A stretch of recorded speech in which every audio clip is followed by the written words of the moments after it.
Hello students, hope so you are fine and well. Now be ready for an English grammar. Today we are going to start our topic 10 and that is adverbs of frequency.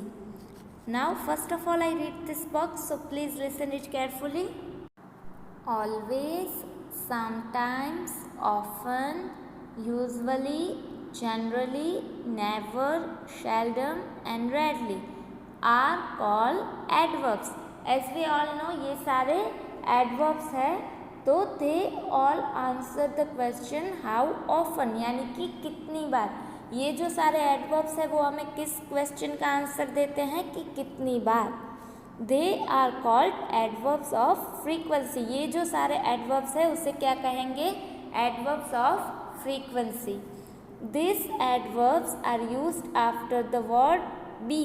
यानी कि हमारे जो to be forms यानी कि helping verb है am, is, are, was, were उसके बाद में यूज़ होते हैं. यहाँ पर एग्जाम्पल भी दिए गए हैं, देखते हैं. Raju was never late. तो यहाँ पर देखिए राजू है, फिर हमारा टू बी फॉर्म है यानी कि वॉज, तो उसके बाद ये यूज़ हुआ है कि वो कभी भी लेट नहीं होता. फिर second we are always busy. अब वी हमारा सब्जेक्ट है और आर हमारा टू बी का फॉर्म यानी कि हेल्पिंग वर्ब है, तो उसके पीछे ही यूज़ होगा कि हम ऑलवेज बिजी रहते हैं, इस तरह. फिर second is these adverbs are use before all other verbs. अगर हेल्पिंग वर्ब ना हो तो किस तरह यूज़ होते हैं, देखते हैं. Example, Sheila seldom नेग्लेक्ट्स her duty.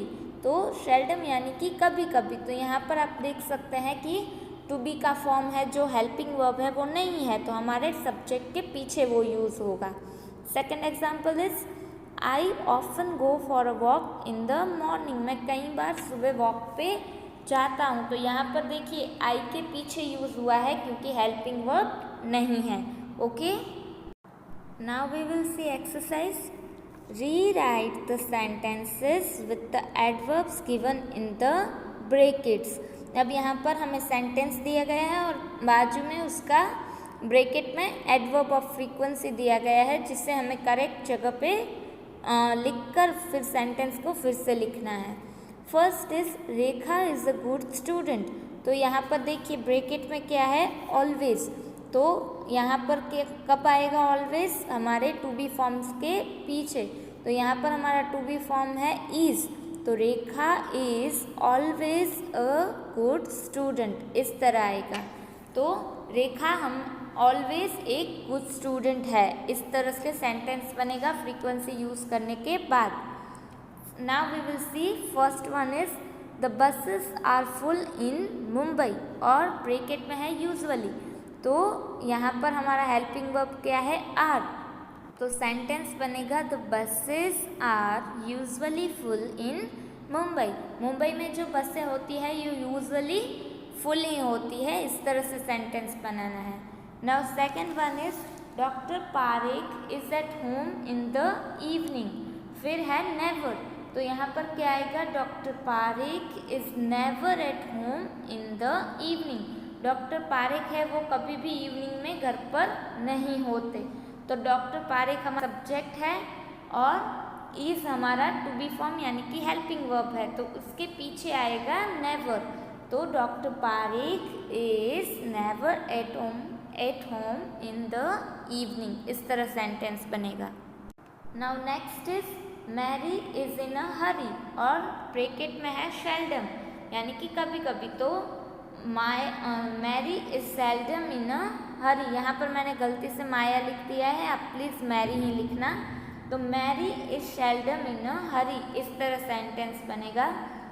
Fourth one is little children are quiet. तो यहाँ पर है रेयरली. तो आपको पता है जो चिल्ड्रंस होते हैं वो रेयरली ही क्वाइट बैठते हैं यानी कि शांति से बैठते हैं. तो the children are rarely quiet, are के बाद आएगा रेयरली और फिर quiet. Next is they were present on such occasions और ब्रैकेट में है जनरली. तो यहाँ पर दे वेर वर हमारा क्या है, टू बी फॉर्म है, तो उसके बाद आएगा जनरली. तो they were generally present on such occasions. Next is I am polite to elders, और बाद में ब्रैकेट में है ऑलवेज, तो I am always polite to elders, इस तरह आएगा।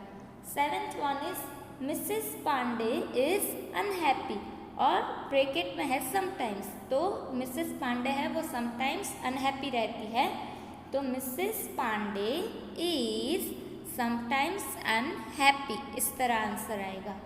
Next is it is cool in Delhi in winter, तो फिर है ऑफन, तो क्या आएगा, इट हमारा सब्जेक्ट होगा और इज हमारा हेल्पिंग वर्ब यानी कि टू बी फॉर्म, तो इट इज़ फिर आएगा ऑफन, तो it is often cool in Delhi in winter, इस तरह से आंसर आएगा।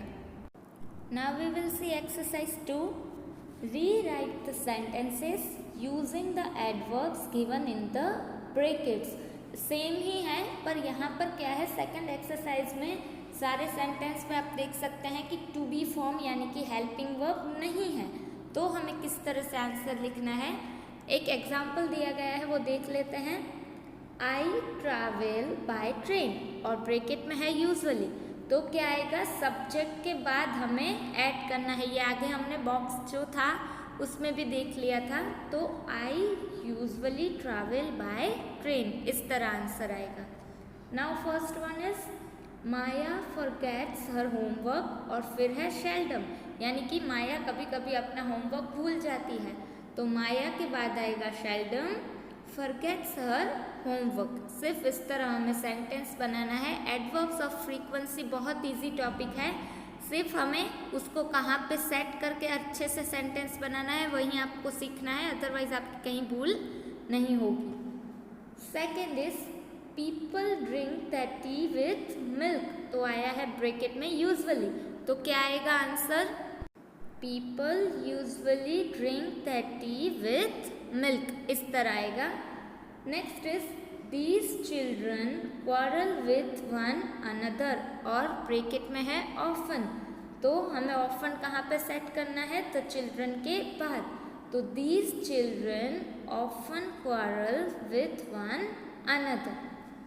Fourth one is Ahmed get up before 10 o'clock, फिर है नेवर, तो Ahmed never gets up before 10 o'clock, वो 10 बजे से पहले नहीं उठता, कभी भी नहीं उठता, यानी कि नेवर, तो Ahmed never gets up before 10 o'clock। And the last is they work in the afternoon, और ब्रैकेट में है जनरली, तो दे हमारा सब्जेक्ट है, तो हेल्पिंग वर्ब नहीं है, इसलिए फिर आएगा generally, they generally work in the afternoon. सिर्फ इस तरह सिंपल है, हमें एडवर्ब ऑफ फ्रीक्वेंसी अगर हेल्पिंग वर्ब है तो उसके पीछे, अगर हेल्पिंग वर्ब नहीं है तो सब्जेक्ट के बाद ऐड करना है।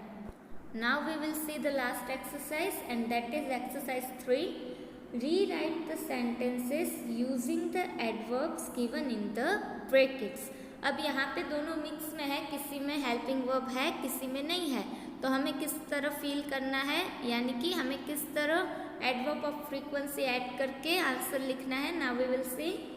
First one is some people sleep in the day time, और नेवर है, तो यहाँ पर नेवर कब आएगा, सम पीपल हमारा सब्जेक्ट है, फिर स्लीप तो हमारा मेन वर्ब है, तो हेल्पिंग वर्ब नहीं है, तो यहाँ पर हम नेवर सब्जेक्ट के बाद में ऐड करेंगे, तो some people never sleep in the day time, यानी कि कोई पीपल होते हैं वो डे टाइम में कभी भी नहीं सोते। Now second one is we are sure of success. अब देखिए वी हमारा सब्जेक्ट है और यहाँ पर हेल्पिंग वर्ब यानी कि टू बी फॉर्म दिया गया है, वो है आर, तो वी आर फिर आएगा always sure of success. Now third one is my brother writes to me seldom, यानी कि मेरा भाई कभी कभी मुझको लिखता है, लेटर या एक्सेट्रा कुछ भी है वो, तो my brother seldom writes to me. Fourth one they read Hindi novels generally, वो जनरली क्या रीड करते हैं, हिंदी नॉवेल्स, तो they generally read Hindi novels. इस तरह में simply adverbs of frequency proper place पे ऐड करके सेंटेंस को फिर से लिखना है। Now last one is my computer goes out of order, और ब्रेकेट में है ऑफन, तो यहाँ पर हम ऑफन कब ऐड करेंगे, माई कंप्यूटर के बाद, क्योंकि माई कंप्यूटर हमारा सब्जेक्ट है। तो my computer often goes out of order, इस तरह आएगा। आज हमने जो भी एक्सरसाइज की है वो आपको हमारी ग्रामर की नोट में लिख लेनी है। नेक्स्ट वीडियो में मिलेंगे, तब नया टॉपिक देखेंगे। Till then stay happy and stay healthy at home. Good bye.